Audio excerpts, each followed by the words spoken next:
Jayendra Naidoo, hello. Hi. You're the co-founder of JJ Group. Yes, I am.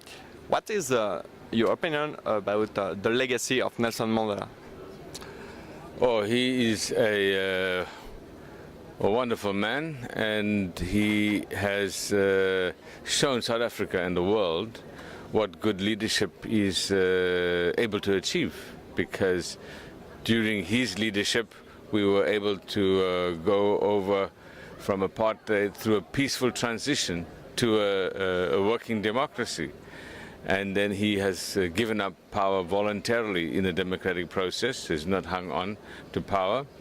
And even now, he's fighting the battle of age and refusing to allow that to end. So I think he's a person with so many messages for the world. And we are proud that he's been so much part of the South African history. And South Africa will be able to go forward, even after his time is over,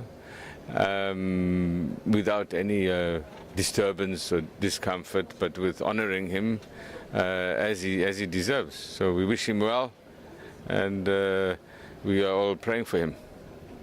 There is a democratic process, but we are dealing with economics. How attract investors in South Africa today? South Africa has recently seen difficulties in attracting capital, although it is still the largest recipient of foreign direct investment in Africa, because it has got large successful companies, it has a larger economy. But and despite all the positive things of the last 20 years, the investment in infrastructure, improvement in social welfare, there are some fault lines, especially with youth unemployment and the education and health system not really serving the majority, and political indecision, which is investors like things to be clearer and simpler. And our growth rate in South Africa, it's sustainable, but it's lower than the neighboring countries.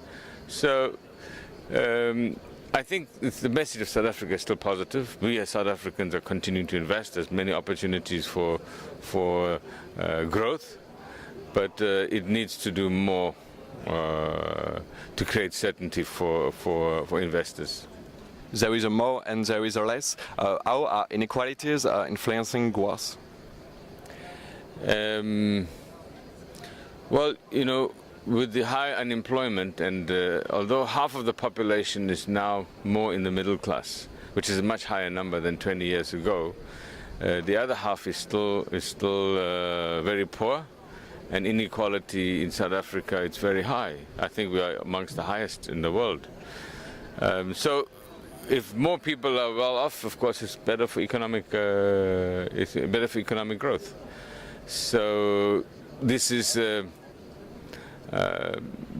course a big challenge to deliver sustainable incomes to a larger number of people. But it also takes time. This is not something that can be done overnight, because 20 years ago it was a small minority of 10% of the population that had 90% of the resources. So we have moved from that to maybe 40-60 or 50-50, still a long way to go. Mr. Naidoo, thank you for the challenges and promises. Thank you.